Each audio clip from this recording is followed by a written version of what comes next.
I want to thank Richard Simpson and the organizers for giving me an opportunity to speak at this very important and nice venue. My specialty is pulmonary medicine, but my orientation is sleep and sleep apnea, and therefore sleepiness and fatigue. And by seeing a lot of patients with sleepiness and fatigue, I've also come across with patients with chronic fatigue.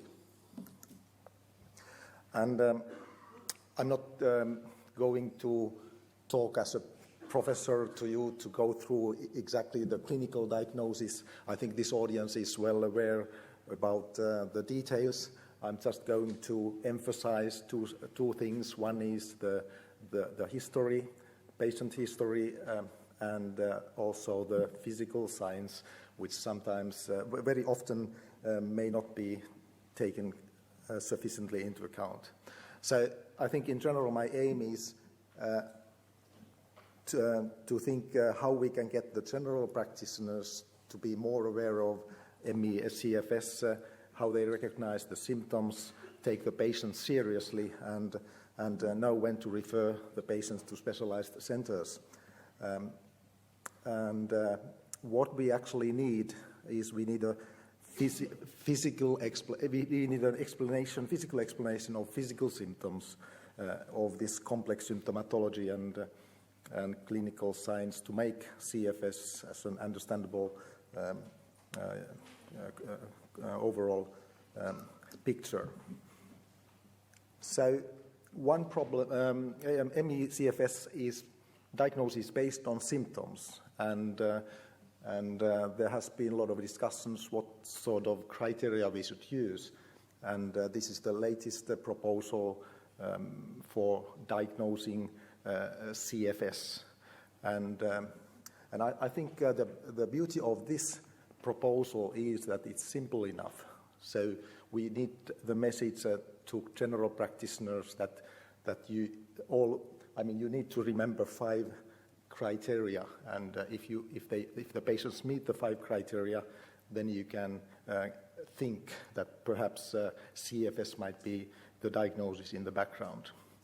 We often hear that CFS is a diagnosis of exclusion. So if you don't find anything else, then you might think of CFS. And I criticize this because I think CFS is a concomitant. It can be primary, but it can be also coexisting with many other diseases. So you should not only diagnose CFS if you don't find anything else. If you find sleep apnea, the patient still may have CFS. If you find cancer, the patient still may have CFS. And the CFS is affecting perhaps more on the quality of the life than the disease itself, the concomitant disease itself. So this needs addressing.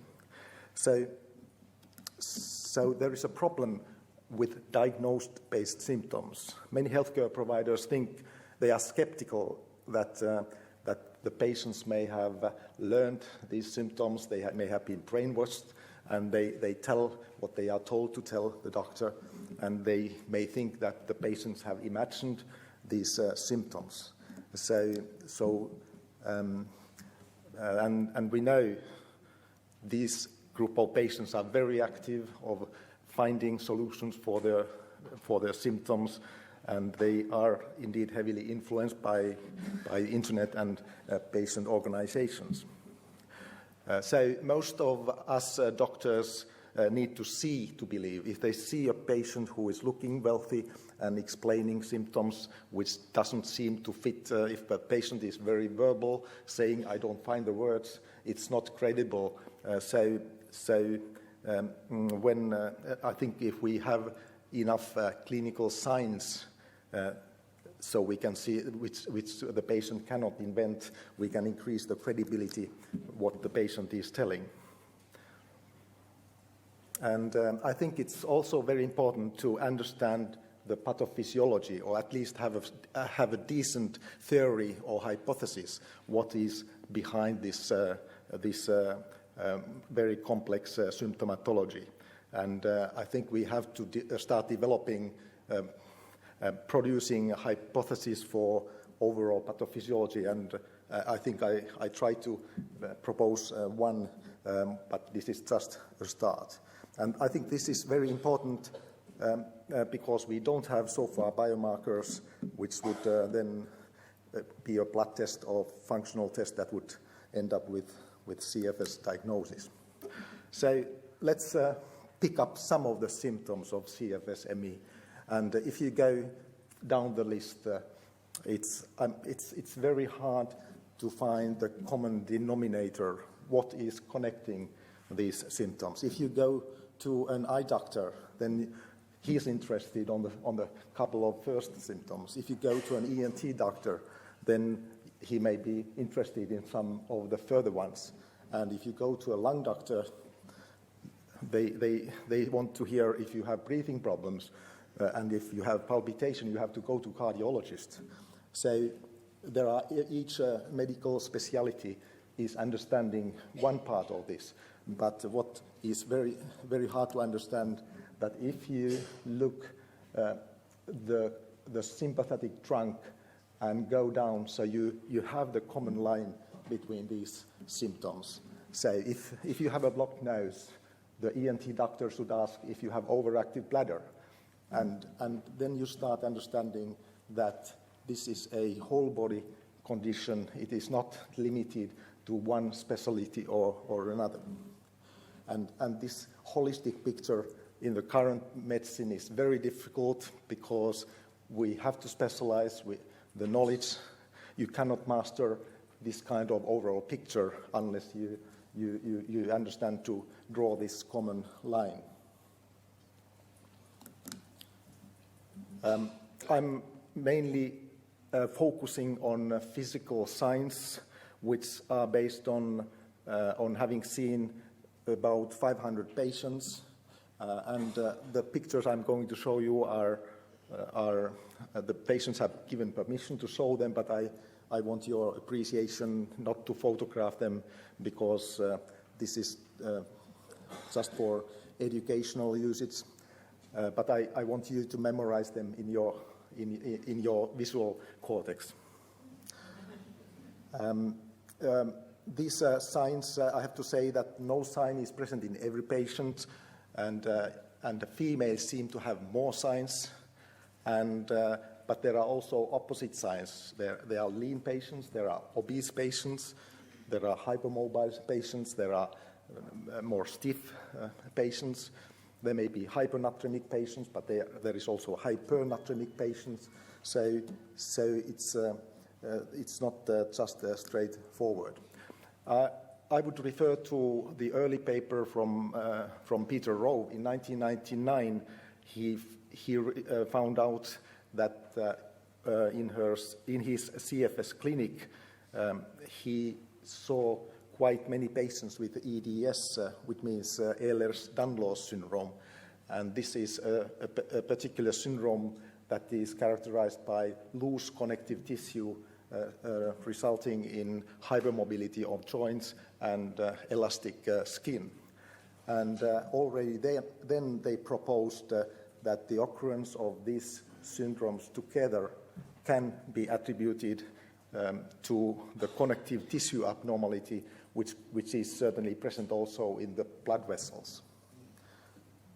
And they propose that the blood vessel floppiness permits veins to distend excessively when the patients are standing, and this leads in increased venous pooling, resulting in hemodynamic symptoms.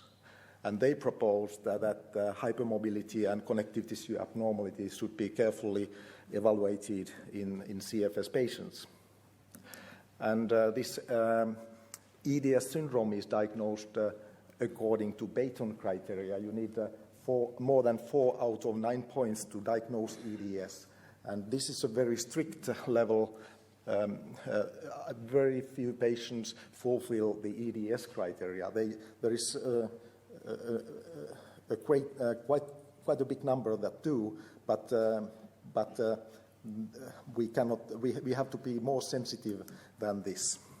And And I think I'll go now first the joint hypermobility and the fingers. You should evaluate the fingers very carefully.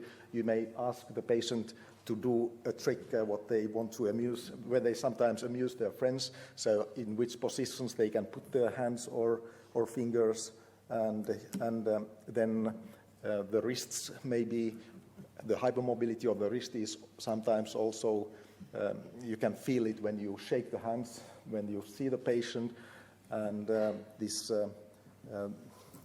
tests are the normal, typical test you can do at consultation. The overextensibility of the elbows are sometimes very striking. If they are not overextensible, then sometimes there is this Y shape. If you put the arms together, the elbows touch together.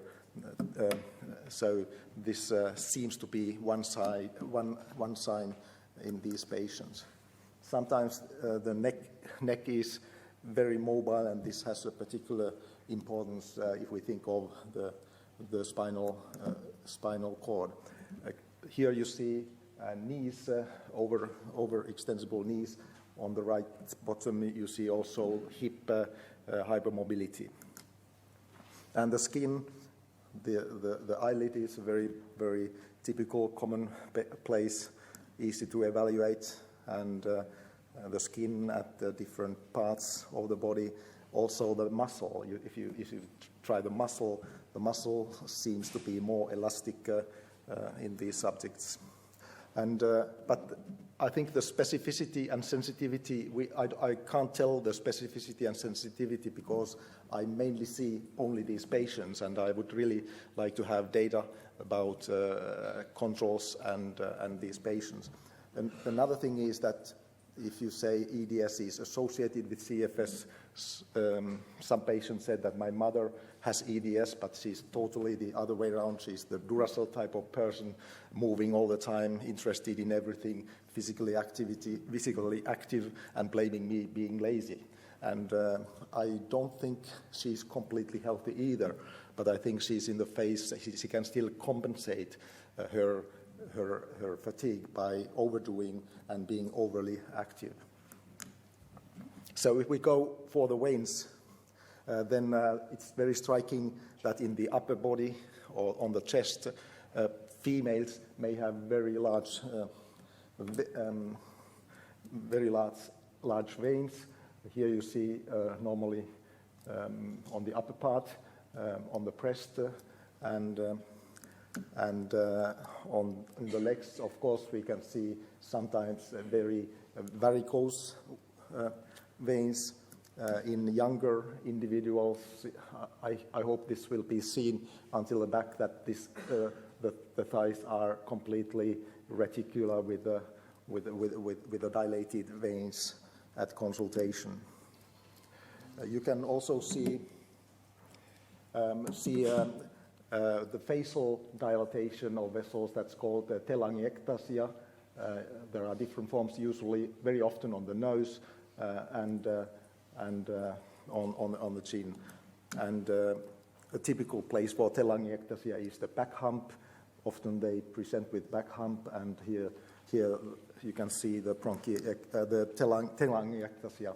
And a very typical place is above the knees, and I think these should be recorded because these are very, very typical and bear a significance in terms of autonomic nervous system. Ankles are also one place. As a pulmonary doctor, I'm used to see the clubbing nails as a sign of hypoxia, and to my surprise, I see more often clubbing nails in CFS patients than in my COPD patients in the pulmonary clinic. So this is a very typical sign, and I think the hypoxia, peripheral hypoxia, is real in these patients. But my favorite is the stomach, and sometimes I ask, the first question is, could you show me your stomach? And this is, in a way, very, very typical, very sensitive, but I think you have to train your eye also, not to only see the obesity, but you have to see the connective tissue, which seems to be loose and like hanging around. So in the youngest patients, the connective tissue floppiness can be seen that when you bend forward, then you make folds, and as a result, there are these red stripes. Then the second level, what I call is curtain belly. It's like hanging. The belly is, the skin is hanging like on the wall. And then when you have metabolic consequences, which are common in this disease, you start having bellies which don't seem only obese. You just, if you look, they are like hanging down. So don't look at the obesity, look at the connective tissue properties. And this is there are very heavy levels sometimes seeing, and this is the level 4, what I call triple belly. And abnormal connective tissue can be seen also that if you have pregnancy, the normal connective tissue will bear pregnancy, but in these patients, the connective tissue is injured during pregnancy, and this should be noted. And striae are very common. We know Cushing syndrome is very rare, but still in these patients you see a lot of even cushingoid striae. They can be on the stomach, legs, or arms. And very important sign is the difficulty to maintain the upright posture. So people say, I always have to correct my posture because I tend to go like this. And this is sometimes causing permanent changes, like the normal physiological kyphosis is here on the bottom, where this vertebral column on the thorax is quite straight, and here are the back humps again as signs of difficulties. Skin problems are very common. Here is rosacea with unknown etiology. We know that in the background there are dilated vessels, and probably there is a connection with CFS. And also another vascular abnormality, the patient's skin get very easily red on certain stimuli. And the skin can also present something that is known livedo reticularis, that is a reticular formation which can be seen on the extremities and also on the other parts. And acrocyanosis is the blue extremities. And you can see, yesterday we saw very severe eczema, hemorrhagic eczema. This is sometimes present and responds to the treatment. And keloid formation is also another indication that there is something wrong with the skin or connective tissue. So now I have only 3 minutes to finalize, and I try to draw up a unifying hypothesis why I think loose connective tissue could be related to fatigue. And as a sleep physician, we know that the center of sympathetic activity and the biological clock is in the suprachiasmatic nucleus in the brain, and when we go sleepy, then eyelids will fall down, and that's a result of the descending sympathetic zone pathway, which is going down the spinal cord and keeps, normally during wakefulness, keep the sympathetic trunk tonicized. But in the evening, when we are drowsy, then the eyelid starts to drop. And now, if we have any problem, if we have a hypothalamic tumor, or Chiari malformation, hypomobile neck, whiplash trauma, or connective tissue problems, then this will compromise this descending activity, leaving this sympathetic trunk underpowered. And here we see if this is the normal circadian variation where the sympathetic activity is higher during the day and lower during the night. You see the falling asleep here. So if this if you have loose connective tissue, this oscillation will go down with the result that you go earlier to bed, you stand up, you get up from bed later, so your sleeping time is first prolonged, but then if you go further down, you go to the level where vital functions are compromised during sleep, and this will be detected by the peripheral C fibers, which feed the sympathetic trunk from downwards. And the C fibers respond to pain and temperature, but they also respond to any problem at the level of the tissue. They are very redundant, there are very many of these fibers, particularly in joints and places which demand a lot of oxygen, and therefore these will tell the sympathetic trunk to maintain enough blood supply to this area. A normal task is to maintain the sympathetic tone sufficient, but because these are also pain fibers, when there's excessive firing of these, then it might be the explanation why fibromyalgia will be also experienced in these patients.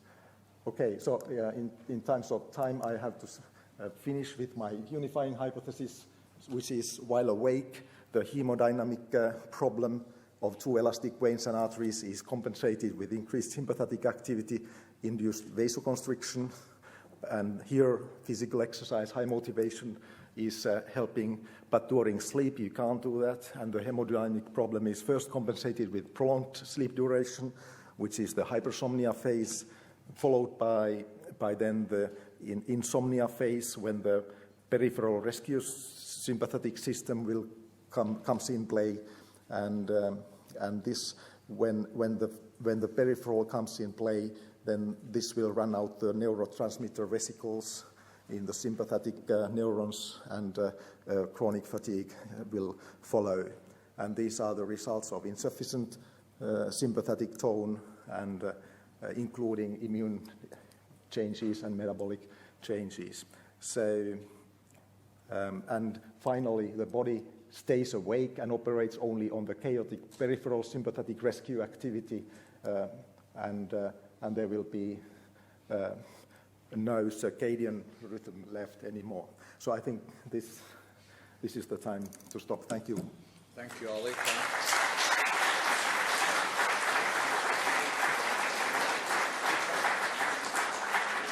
time for a couple of questions, yeah? Thank you very much for that.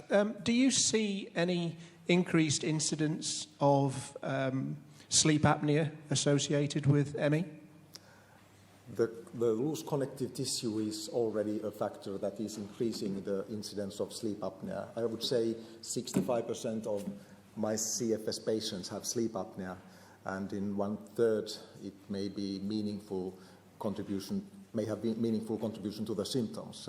So you should of course diagnose sleep apnea and treat sleep apnea, but you should also evaluate if there is any residual sleepiness, residual symptoms, which then might explain that in the background there's actually CFS type of symptoms. Do you also see an increase in things like hernias,